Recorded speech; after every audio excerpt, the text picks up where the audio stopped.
عثمانی سلطنت مسلمانوں کی بہت اہم ہی سلطنت ہے جس نے مسلمانوں کو عروج بخشا۔ جو ابتدائی عثمانی سلطان تھے ان کی فتوحات کا سلسلہ یورپ کی طرف رہا، خاص طور پر بلقان کے علاقے کی طرف، جس میں ہنگری شامل ہے، جس میں سربیا شامل ہے، اور یہ سارے علاقے شامل ہیں۔ سلطان سلیم وہ پہلا عثمانی سلطان تھا جس نے مشرق وسطیٰ اور افریقہ کی طرف توجہ کی، اور اس کی توجہ کرنے کی کچھ وجوہات بھی تھی، جن میں سے ایک صفوی سلطنت کا قیام تھا۔ شاہ اسماعیل نے صفوی سلطنت قائم کی، ایران کے اندر ایک حکومت بنائی، اور اس حکومت نے جہاں پر بہت سارے علاقے جس میں خراسان، آرمینیا، جارجیا شامل تھے، بغداد بھی شامل تھا، تو اس نے مشرقی اناطولیہ کو بھی اپنے اندر شامل کر لیا۔ اب اناطولیہ وہ علاقہ ہے جس کو عثمانی اپنا وطن سمجھتے ہیں، اور کسی قسم کی اناطولیہ کے اندر ایک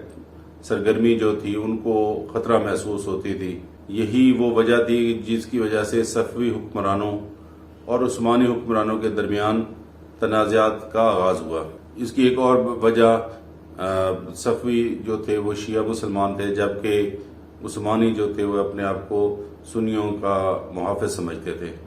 تو جہاں پر ان کے علاقے کی فتوحات شامل، وہاں پر مسلکی اختلاف بھی شامل تھا۔ بہرحال یہ ہوا کہ سلیم ون نے یا سلطان سلیم اول نے صفوی حکومت پر حملہ کر دیا، سلطنت پر حملہ کر دیا، اور دریائے فرات کے کنارے چلدران کے مقام پر جنگ ہوئی، جس کے اندر صفوی لشکر کو شکست ہوئی، اور سلطان سلیم جو ہے وہ ان کے دارالحکومت تبریز میں بھی داخل ہو گیا، اور وہاں پر اس کے لشکر نے لوٹ مار بھی کی۔ لیکن سلطان سلیم وہاں زیادہ دیر نہیں قیام کیا، اور وہاں سے وہ واپس آ گیا، جس کی وجہ سے صفوی سلطنت کا خاتمہ نہ ہو سکا، اور وہ اگلے کئی صدیوں تک قائم دائم رہی۔ صفوی سلطنت سے فارغ ہونے کے بعد سلطان سلیم نے دلقادر جو ایک جگہ تھی اس کے اوپر قبضہ کر لیا، جو کہ مملوک سلطنت سمجھتی تھی کہ ان کا حصہ ہے، جس کی وجہ سے ان کے درمیان تنازعات شروع ہو گئے، اور پھر جو ایک لڑائی پر ہوئے، جس کے نتیجے میں 2 جنگیں ہوئیں، اور ان 2 جنگوں کے اندر سلطان سلیم نے مملوکوں کو شکست دے دی، جس کا نتیجہ یہ نکلا کہ شام، فلسطین اور حجاز کا علاقہ جو ہے وہ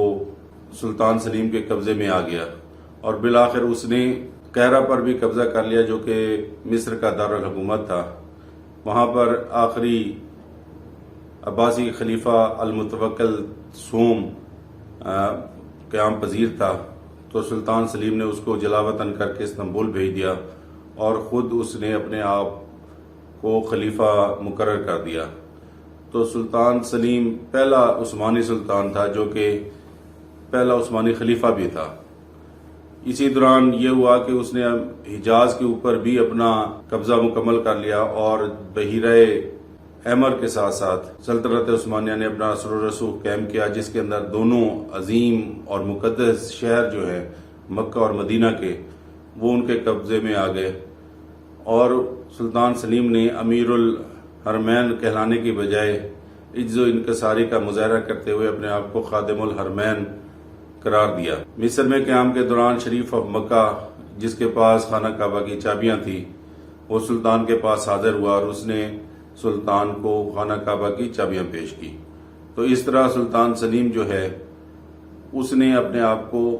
مسلمانوں کا خلیفہ مقرر کر دیا، اور آنے والے کئی صدیوں تک عثمانی خلیفہ جو تھے وہ حجاز کی حفاظت کرتے رہے، وہ حاجیوں کو سہولتیں دیتے رہے، تمام حج کے جو رستے تھے ان کی حفاظت کرتے تھے، اور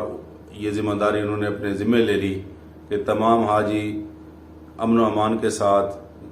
بغیر کسی پریشانی کے مکہ اور مدینہ تک حج کرنے کے لیے پہنچیں۔ تو شہزادہ سلیم اول جو تھا، سلطان سلیم اول، اس نے اپنے وہ مسلمانوں کا پہلا خلیفہ بنا، اور اس کے بعد یہ ہوا کہ اس سلطان سلیم کے دور کے اندر ہی وہ تمام اہم مسلم علاقے، خاص طور پر افریقہ، مشرق وسطیٰ کے علاقے جو ہیں وہ سلطنت عثمانیہ کا حصہ بنے۔ سلطان سلیم اگرچہ 8 سال تک حکمران رہا، اور اس کے بعد اس کی وفات ہو گئی، لیکن اس دوران سلطنت عثمانیہ کہ اپنے دور عروج کے اندر جتنا رقبہ تھا اس میں سے 70% رقبہ سلطان سلیم کے دور میں سلطنت عثمانیہ کا حصہ بنا. تو سلطان سلیم مسلمانوں پہلا عثمانی خلیفہ تھا اور یہ خلافت عثمانیوں کے اندر 1924 تک قائم رہی،